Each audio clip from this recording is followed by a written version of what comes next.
Hello students, स्वागत है आपका आईसीटी वर्चुअल क्लासेस में। मैं हूं कविता, आपकी साइंस टीचर। उम्मीद करती हूं आप सभी अच्छे होंगे और स्वस्थ होंगे।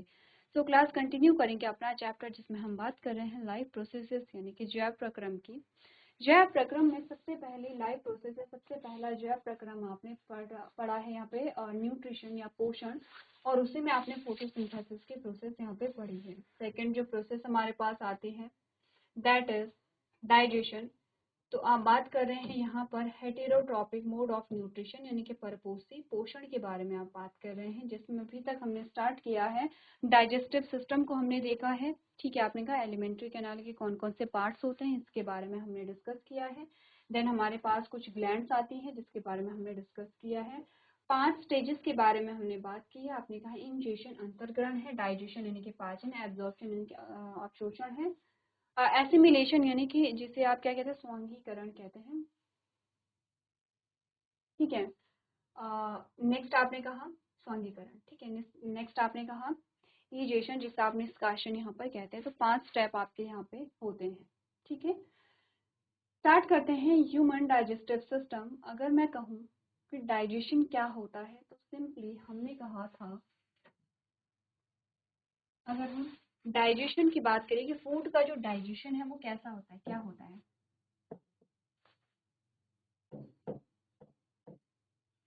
तो डाइजेशन में आपने कहा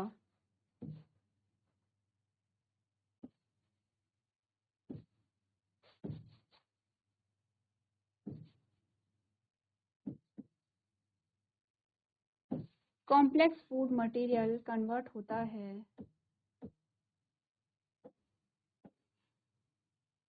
सिंपल फूड मटेरियल में। ठीक है, यही हमारा डाइजेशन कहलाता है। ये जो प्रोसेस है ये प्रोसेस होती है 2 प्रक्रियाओं के द्वारा। ये प्रोसेस जो होती है, ये तो डाइजेशन है, ये होते हैं 2 प्रोसेस के द्वारा। एक होती है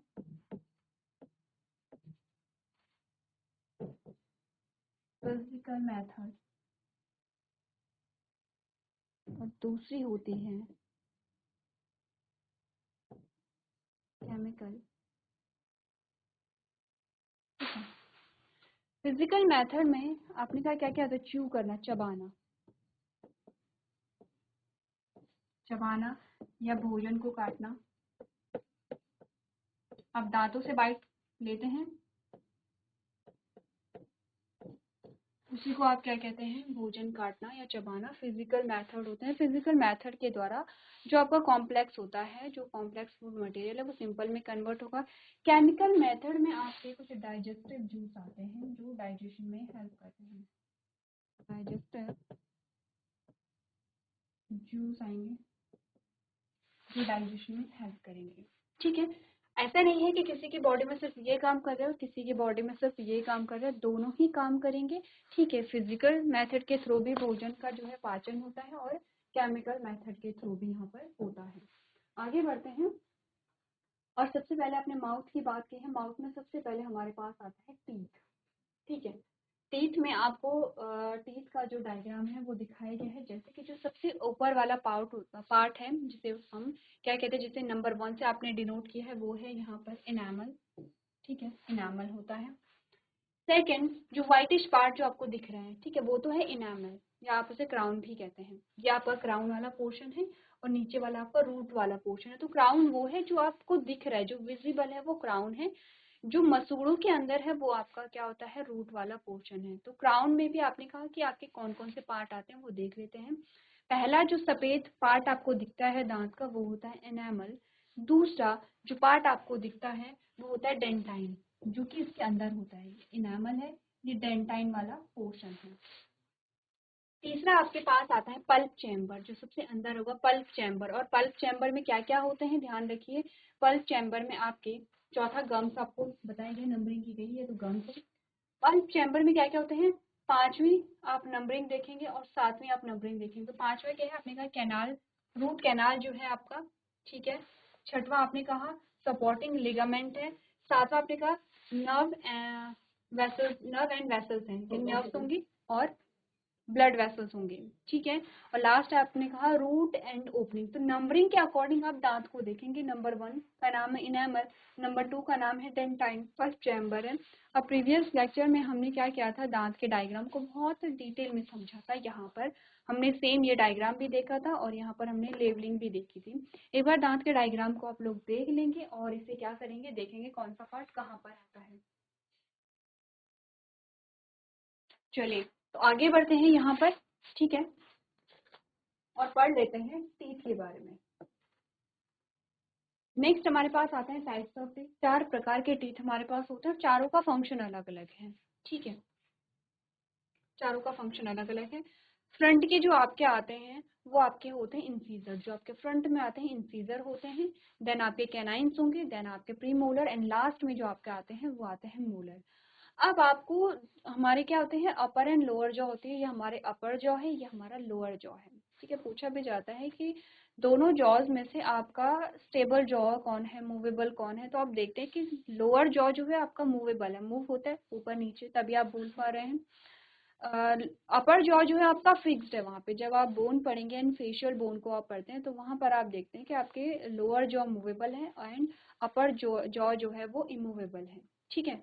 अब हमने कहा इस जॉ की हम क्या कह रहे हैं, अभी आपको जो इमेज दिखाई गई है वो हाफ दिखाई गई है। फॉर एग्जाम्पल हम अपर जॉ को ले लेते हैं। अपर जॉ में आपने कहा जो बीचों बीच, जैसे कि जब आप पढ़ते हैं यहाँ पर सिमिट्री आप पढ़ेंगे, सिमिट्री यानी कि आपने कहा कि हमारी बॉडी में एक ऐसा प्लेन है जिससे हमारी जो बॉडी वो 2 इक्वल हाफ में हम इसे डिवाइड कर सकते हैं। यहाँ से होता है ऐसा, आप यहाँ से लाइन अगर लेंगे, लाइन ड्रॉ करेंगे अगर ऐसे अपने बॉडी में, तो आप देखते हैं कि इस साइड जो बॉडी पार्ट्स हैं, इस साइड जो बॉडी पार्ट्स हैं और उनका जो स्ट्रक्चर है वो सेम है, डिट्टो है, सिमिलर है, ठीक है।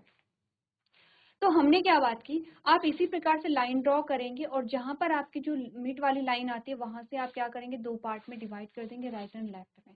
अब आप अपने अपर जॉ को, अपर जॉ के सब राइट पार्ट को देखेंगे, राइट पोर्शन को आप देखेंगे, ये आपका राइट पोर्शन है, सिर्फ एक साइड का, यहाँ से इधर की ओर देखेंगे, यही आपको डायग्राम में दिखाया गया है। आपने कहा इंसीजर जो है, अब ध्यान से देखिए इस इमेज को, बहुत इंपॉर्टेंट है और बहुत अच्छी इमेज आपको दिखाई गई है, जिसमें टाइप्स ऑफ टीथ के साथ साथ आपको नंबर ऑफ टीथ भी यहाँ पे दिखाए गए हैं कि कितने नंबर होते हैं, कैसे आप डेंटल फॉर्मूला लिखेंगे। यहाँ पर आपने कहा इंसीजर कितने दिखाए गए हैं, 2 इंसीजर होते हैं, इंसीजर है, ठीक है, कैनाइन है, प्रीमोलर है और मोलर है। आपने कहा इंसीजर कितने हैं, 2, 1 एंड 2। देन हमारे पास आते हैं कैनाइन, ठीक है, कैनाइन कितने हैं, 1, हमारे पास क्या है, कैनाइन है, तो कैनाइन का नंबर कितना है, 1 है। देन हमारे पास प्रीमोलर आते हैं, what is the number of premolars, 2, 1 and 2। तो कितने नंबर आते हैं प्रीमोलर के, 2 नंबर, 2 नंबर यानी कि 2 प्रीमोलर दांत होते हैं। लास्ट में आते हैं मोलर्स, कितने होते हैं, 1, 2, 3। तो मोलर कितने आपके पास आ गए हैं, 3 आ गए हैं। ध्यान रखिए आप एक जॉ की हाफ पार्ट की बात कर रहे हैं, यानी आप आधे जॉ की बात कर रहे हैं। अगर मैं कहूँ पूरे जॉ में कितने होंगे, पूरे अपर जॉ में, अपर या लोअर कोई भी जॉ ले लीजिए, मैंने कहा पूरे जॉ में कितने होंगे, अगर 2 एक साइड है तो मैंने कहा 2 दूसरी साइड होंगे, तो टोटल कितने होंगे, 4 होंगे। अगर एक, आपने कहा कि एक कैनाइन, जैसे कि आप क्या करेंगे, आप जब भी टीथ के बारे में बात करें तो या तो आप अपने फ्रेंड्स के साथ इस प्रकार से खेल खेल में पढ़ सकते हैं, अगर दोस्तों के साथ नहीं खेलना है तो आप मिरर में अपने दांतों को देखेंगे। बेटर यही है कि आप अपने दोस्तों के साथ खेलें, ठीक है। आप अपने फ्रेंड्स को बोलेंगे कि आप क्या करेंगे, अपने पूरे दांतों को दिखाएं, ठीक है, अपने दांतों को पूरी स्माइल करेंगे। जो फ्रंट में 2 चौड़े दांत आते हैं, ये मैक्सिमम लोगों का होता है कि जो आपके यहाँ पर इंसीजर होते हैं वो चौड़े होते हैं। जो 2 इंसीजर होते हैं वो, आपने कहा एक इंसीजर अगर आप 2 पार्ट करेंगे तो एक इंसीजर आपके यहाँ पे 4 इंसीजर होते हैं, ठीक है, जो फ्रंट के 4 होते हैं। ध्यान रखिए 2 हम सिर्फ एक साइड की बात कर रहे हैं, जब आपने 2 बोला है तब आप सिर्फ एक साइड की बात कर रहे हैं, हम 4 बोल रहे हैं तो पूरे 4 होते हैं। 4 इंसीजर का मतलब है कि जब आपने 2 पार्ट किए तो 2 इंसीजर आपके इस साइड आएंगे और 2 इंसीजर आपके इस साइड आएंगे, ठीक है। फिर आपने कहा इंसीजर फ्रंट में होंगे तो कैनाइन कहाँ होंगे, इनके बगल में होंगे, पहले इंसीजर आएंगे, देन कैनाइन, देन प्रीमोलर और लास्ट में आपके मोलर। ऐसे क्या होता है, सीक्वेंस होता है। मैंने हाफ पार्ट की बात की है, तो मैंने कहा कि अगर मैं सिर्फ मैं अपने राइट पोर्शन की बात कर रही हूँ, राइट में मेरे 2 इंसीजर आते हैं, तो लेफ्ट में भी 2 आते होंगे, तो टोटल नंबर ऑफ इंसीजर कितने हो गए हैं? 4 हो गए हैं। मैंने कहा कैनाइन, जब मैंने आधे भाग की बात की तो मैंने कहा एक कैनाइन है, तो एक कैनाइन आपका इधर भी होगा, तो आपने कहा number of canine, total number of canine कितने हैं? 2 हैं। कितनी बात चल रही है आपके? पूरे जॉ की बात चल रही है। टोटल नंबर ऑफ टीथ कितने होते हैं हमारे पास? 32 होते हैं। हमें वही नंबर निकालना है, ठीक है। अब आते हैं प्रीमोलर। मैंने हाफ पार्ट की बात की थी, हाँ देखिए, आप ये इमेज भी देखते रहेंगे। मैंने हाफ पार्ट की बात की है और आपने कहा कि इंसीजर जो प्रीमोलर है, प्रीमोलर का नंबर कितना था? 2 था। लेकिन अगर मैं पूरे पार्ट की बात करूँ, मैंने कहा अगर राइट में मेरे 2 प्रीमोलर हैं तो लेफ्ट में भी 2 प्रीमोलर होंगे। ऐसा ही होता है, पूरा सेट इसी प्रकार का होता है।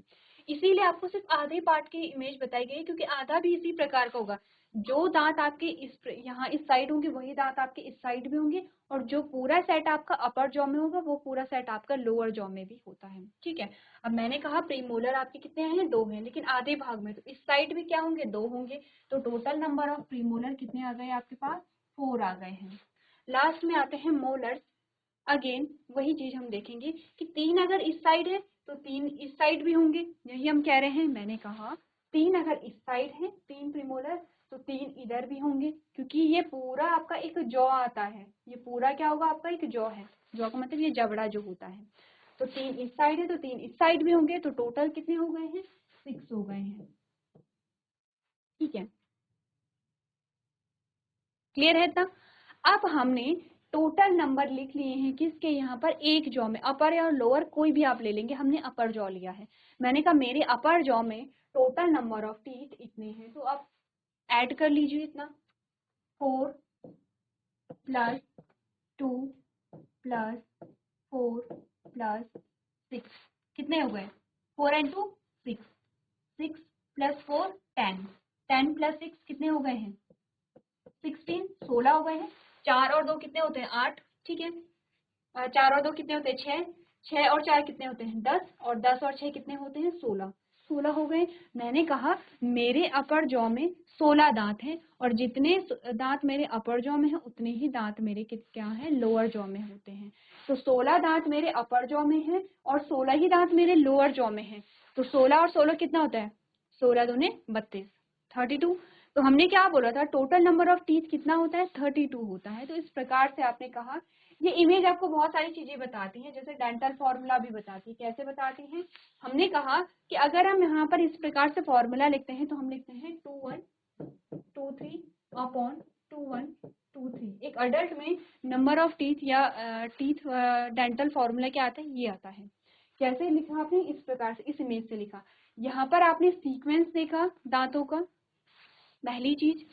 आपको नंबर पता चले हैं, दूसरी चीज, और उसी नंबर से आपको डेंटल फॉर्मूला पता चला है। तो इसीलिए ये इमेज बहुत मस्ट इम्पॉर्टेंट है। इसी के साथ आपको इसके कार्य काम भी पता चलते हैं। इंसीजर का काम होता है बाइटिंग करना। आपने कहा they help you cut food. जो भी चीजें आप खाते हैं, आपके जो फ्रंट में जो दांत होते हैं इंसीजर, उनसे आप कट करते हैं। ऐसा तो नहीं कि आप साइड से कट करेंगे, ऐसा होता है। वो अलग केस है कि किसी के इंसीजर टूट गए हैं, जैसे मिल्क टीथ टूटते हैं तो उनके इंसीजर टूट गए हैं, या फिर किसी के साथ कोई ट्रेजेडी हो गई है और आगे के दांत टूट गए हैं, या फिर ओल्ड एज में दांत टूट जाते हैं, वो अलग केस है। लेकिन जिसके पास इंसीजर है, वो इंसीजर का यूज करेगा कट करने के लिए। आप इस प्रकार से कोई भी चीज लेंगे और आप जब खाएंगे तो क्या करेंगे? फ्रंट के जो इंसीजर है उनका यूज करेंगे। तो आपने कहा they help you cut food. दूसरा आते हैं कैनाइन, जो इनके बगल में होते हैं। आपने कहा they allow you to tear and grabs food. ये क्या करते हैं? जब आपने खाना खाया तो ये फिर भोजन को क्या करते हैं? चीर फाड़ करते हैं, यानी कि चबाएंगे, ठीक है। आपने कहा प्रीमोलर्स क्या करेंगे? They help to crush and tear food. ये भी सेम वही क्या करेंगे? और अच्छे से च्यू करेंगे फूड को। मोलर क्या करेंगे? They help you chew and grind food की। ये फिर क्या करेंगे? और अच्छे से चबाने में मदद करते हैं। तो सबका काम अलग अलग यहाँ पर है, ठीक है। एक बार ये जो इमेज है, अगर आपने नोट नहीं की है तो आप नोट करेंगे प्रॉपरली, क्योंकि ध्यान रखिए सिर्फ नंबर ही इनका अलग नहीं है, और सिर्फ फंक्शन ही इनका अलग नहीं है, इनके स्ट्रक्चर भी अलग होते हैं, ठीक है। आपको इसीलिए मैंने कहा है कि आप अपने फ्रेंड के दांतों को देखेंगे। आपके फ्रेंड आपके दांतों को जब देखेंगे तो आप देखेंगे फ्रंट के दांत जो हैं उनका स्ट्रक्चर अलग अलग है। जैसे यहाँ पर आपको दिखा रखा है कि ये जो होते हैं, ये आपको दिखाई देते हैं, ये जो होते हैं इस प्रकार के दांत होते हैं, ठीक है, जो कैसे होते हैं? चौड़े होते हैं। कैनाइन आपके थोड़े नुकीले दांत होते हैं क्योंकि उनका काम होता है चीरना फाड़ना, और आपके प्रीमोलर्स और जो मोलर्स होते हैं वो थोड़ा चौड़े होते हैं क्योंकि इनका काम होता है च्यू करना, चबाना। चबाने के लिए वो क्या करेंगे, सरफेस ज्यादा देंगे। ठीक है, क्लियर है इतनी बात? एक बार आप लोग डायग्राम को देख लेंगे, उसके बाद हम पढ़ लेंगे थ्योरेटिकली टाइप्स ऑफ टीथ के बारे में। चलिए तो आगे बढ़ते हैं यहाँ पे और पढ़ लेते हैं टाइप्स ऑफ टीथ के बारे में। ठीक है, लाइव बाद में पढ़ेंगे, पहले हम टीथ पढ़ लेते हैं। अपने का the food is cut by the teeth inside the mouth. Teeth mechanically break the food into small pieces. These teeth vary in appearance. Each tooth is rooted in a separate socket in the gums. ठीक है, आपने बोला कि दांतों के क्या कार्य होते हैं, आप अच्छे से समझते हैं, ऐसा नहीं कि आपको अलग से पढ़ना पड़ेगा। ठीक है, कि दांतों के क्या काम होते हैं, बस आपको पढ़ना क्या है कि जो दांत हैं उनके प्रकार कौन कौन से हैं, उनका स्ट्रक्चर किस प्रकार का आता है, एनालाइज करेंगे, खुद के दांतों को देखेंगे एक बार। ठीक है, क्योंकि कभी कभी हो सकता है कि आपसे डायग्राम भी पूछ लिया जाए तो आपको बनाने आने चाहिए। एज अ बायो स्टूडेंट्स आपको डायग्राम बनाने आने चाहिए। इसी के साथ आपने देखना है कि डेंटल फॉर्मूला जो होता है और नंबर ऑफ टीथ आपको देख लेने। तो आपने कहा पहले इंसीजर होंगे, आपने कहा दे आर 4। एक जॉ की बात कर रहे हैं, एक जॉ में, एक जबड़े में कितने होते हैं, 4 होते हैं। ठीक है, treasure shaped incisor at a centre of each jaw और biting and cutting the food. Bite और कट करने में मदद करते हैं, फ्रंट में होते हैं। कैनाइन्स होते हैं, दीज आर 2, ये 2 होते हैं। ठीक है, एक जॉ में 2 होते हैं, दोनों के मिलाएंगे तो 4, 2 ऊपर और 2 नीचे होते हैं। ये क्या होंगे, 4 ऊपर और 4 नीचे होंगे। ठीक है, अब अपने का ये 2 होते हैं। Large pointed teeth just behind incisor in each jaw for Pickering and a tearing of food. ये जो भोजन की चीरफाड़ करने के लिए होते हैं, चीरफाड़ यानी कि जो फूड है वहां पर उसको क्या करते हैं, चीरते हैं और फाड़ते हैं। Premolars these are 4, 2 on each side. ये क्या होते हैं, प्रीमोलर 4 होते हैं, 2 इस साइड 2 इस साइड, तो इसीलिए 4 यहाँ होंगे तो 4 यहाँ होंगे, 2 इस साइड है 2 इस साइड है 2 इस साइड है 2 इस साइड है। ठीक है, इंसीजर हमने कहा 4 इस साइड है 4 इस साइड है। कैनाइन्स हमने कहा 1 इस साइड है 1 इस साइड है 1 इस साइड है और 1 इस साइड है। प्रीमोलर्स टोटल कितने होते हैं, हमने कहा 2 यहाँ पर है और 2 यहाँ पर है, 2 यहाँ पर है और 2 यहाँ पर है, यानी कि 4 जो प्रीमोलर्स हैं वो एक जॉ में होंगे और दोनों जॉ में 8 प्रीमोलर्स होते हैं। मोलर्स आपने कहा in an adult these are 6। Adult में जो मोलर्स होते हैं वो 6 होते हैं, 3 यहाँ होंगे 3 यहाँ होंगे, 3 यहाँ और 3 यहाँ।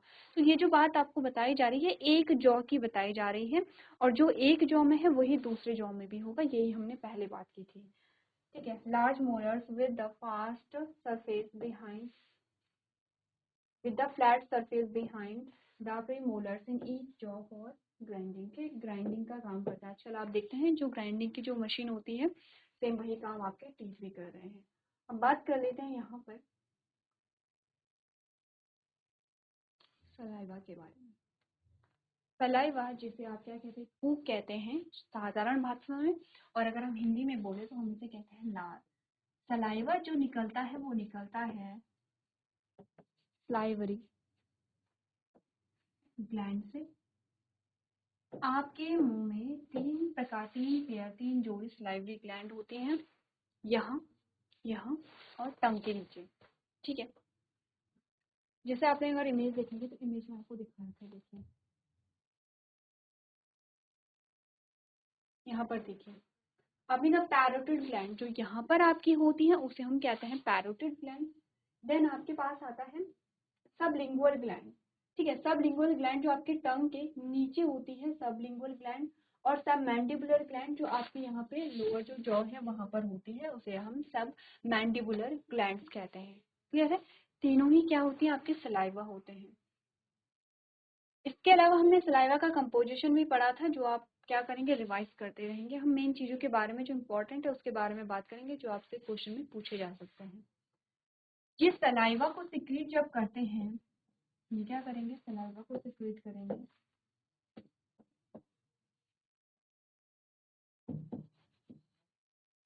अगर इसके कंपोजिशन की हम बात करें तो हम 2 मेन कंपोजिशन की बात करते हैं। एक तो है सलाइवरी एमाइलेज,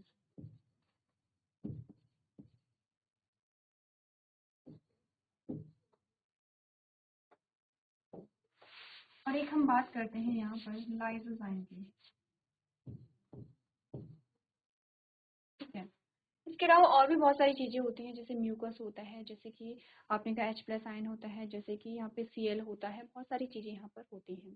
ठीक है, लाइवरी अमाइलेज क्या करता है, ब्रेक डाउन ऑफ कार्बोहाइड्रेट।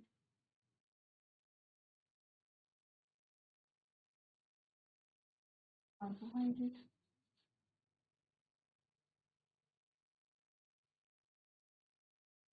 लेकिन कैसा, partial break down of carbohydrate. Lysozyme जो होता है वो आपको क्या देता है, यहाँ पर सेफ्टी प्रोवाइड करता है। यहाँ पर ये जो हार्मफुल बैक्टीरिया होते हैं,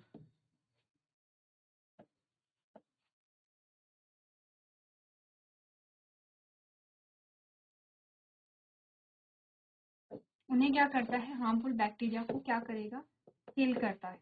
कौन, लाइसोजाइम। ठीक है, लाइसोजाइम जो है वो सिर्फ आपके सलाइवा में नहीं होता है, बल्कि आपके टीयर्स में भी होता है।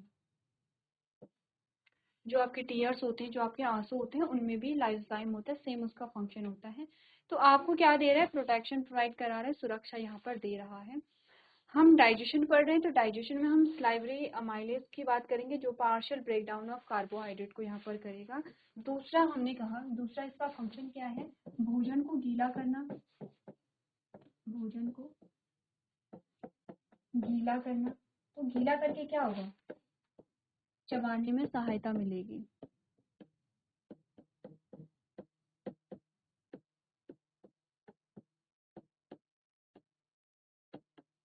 दूसरा क्या होगा, निगलने में सहायता मिलती है।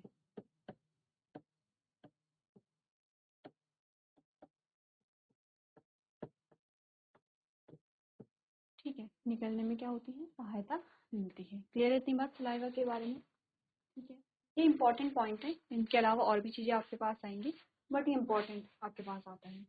चलिए टर्म की बात कर लेते हैं। प्रीवियस जो लेक्चर में जब हमने चैप्टर को फर्स्ट टाइम पढ़ा था, तब हमने यहाँ पे अलग अलग क्या पढ़ी थी, यहाँ पे कुछ आपके पास पैपेली आती हैं, अलग अलग पैपेली हमने पढ़ी थी, जैसे फिलीफॉर्म होता है, जैसे सर्कमवैलेट होता है। ठीक है, अलग अलग प्रकार के आपने पैपेली पढ़ी थी, और इनका अलग अलग फंक्शन होता है। ठीक है, तो यहाँ पर हमने कहा कि जो सबसे पहले तो टंग होती है, उसमें टेस्ट बर्ड होते हैं, टेस्ट करना उसका काम होता है। ठीक है, फूड जब हम भोजन को चबाते हैं, तो फूड जो है आपका वो एक मेंटेन रहता है। ठीक है, फूड जो है वो स्टेबल रहता है, ऐसा नहीं कि खाना कहीं भी चला जा रहा है। तो भोजन को आपने कहा कि एक जगह पे स्टेबल रखना, और चबाने में मदद करने में आपकी जीभ मदद करती है, निगलने में आपकी जीभ मदद करती है, इसके अलावा बोलने में आपकी जीभ मदद करती है। तो पढ़ लेते हैं, बेसिक सी चीजें हैं। It is a muscular organ, मांसल अंग है। ठीक है, जो क्या होता है, मुंह गुहा के तल के पीछे की ओर जुड़ा हुआ होता है।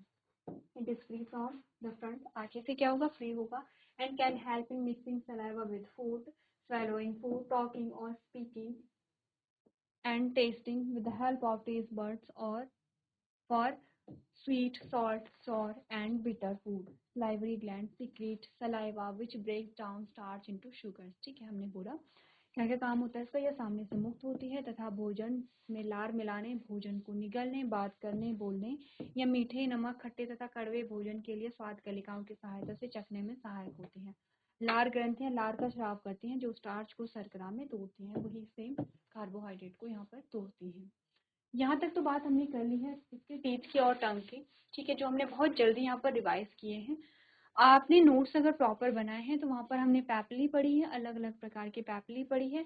आपने कहा इन पैपली में होते हैं टेस्ट बर्ड, और हमने ये भी कहा कि मैक्सिमम टेस्ट बर्ड किस पैपली में होंगी, मिनिमम टेस्ट बर्ड किस पैपली में होती हैं, और कौन सी ऐसी पैपली है जिसमें टेस्ट बर्ड नहीं पाए जाते हैं। ठीक है, कौन सी ऐसी पैपली है जो अडल्ट में नहीं पाया जाता है। तो इस प्रकार के जो क्वेश्चन है वो आप लोग रिवाइज करते रहेंगे, एक बार आप लोग क्या करेंगे, रीड कर लेंगे। चलिए, तो आपने पढ़ लिया होगा, आगे बढ़ते हैं और बात करते हैं यहाँ पर एसोफेगस या फूड पाइप के बारे में। एसोफेगस यहाँ पर फूड का डाइजेशन नहीं करेगा, बेसिकली इसका काम होता है फूड को आपके माउथ से लेकर के आपके स्टमक तक पहुँचाना, एक डिफरेंट मूवमेंट के थ्रू, जिसे यहाँ पर हम क्या कहते हैं, पेरिस्टालिसिस मूवमेंट। पढ़ ली। आपने कहा it is a tube like structure which connect the mouth to the stomach and runs along neck and chest. It carries a slightly digested food from the mouth to the stomach. Food is pushed downwards by a wave-like movement of wall of food pipe as a result of alternate contraction and relaxation. This movement is called peristalsis. यहाँ पर क्या होता है, contraction और relaxation होगा और इस movement को हम peristalsis movement कहते हैं. तो हमने कहा ट्यूब जैसे संरचना है जो मुंह को पेट के साथ जोड़ती है और गर्दन और छाती के साथ चलती है, यानी कि आपकी जो गर्दन है और आपकी जो चेस्ट है वहां से होते हुए आगे बढ़ती है. ये थोड़ा पचे हुए भोजन को मुंह से आमाशय तक पहुंचाती है. थोड़ा पचा हुआ भोजन कौन सा था, जिसे सलाइवरी अमाइलेज ने डाइजेस्ट किया है. वैकल्पिक संकुचन और विश्राम के परिणाम स्वरूप भोजन नली की दीवार की लहर जैसी गति से भोजन नीचे की ओर धकेला जाता है. इस आंदोलन को पेरिस्टालिसिस मूवमेंट कहा जाता है. आंदोलन यानी इस गति को क्या कहते हैं, पेरिस्टालिसिस मूवमेंट कहते हैं. तो यहाँ पे किसी भी प्रकार का डाइजेशन नहीं होता है. आगे जो हमारे पास पार्ट आता है वो है स्टमक, और स्टमक में काफ़ी सारी चीज़ें पड़ते हैं जैसे कि गैस्ट्रिक ग्लैंड, और गैस्ट्रिक ग्लैंड में कौन कौन सी सेल्स होती है, कौन कौन सी यहाँ पे डाइजेस्टेड जूस निकलते हैं, इसके बारे में हम बात करेंगे. तो स्टमक के बारे में थोड़ा सा आप लोग पढ़ करके आएंगे, डायग्राम के बारे में पढ़ करके आएंगे, स्ट्रक्चर आप लोग एक बार देख करके आएंगे. तो आज के सेशन में हम इतना ही करेंगे. अभी तक क्लास में बने रहने के लिए आपका धन्यवाद.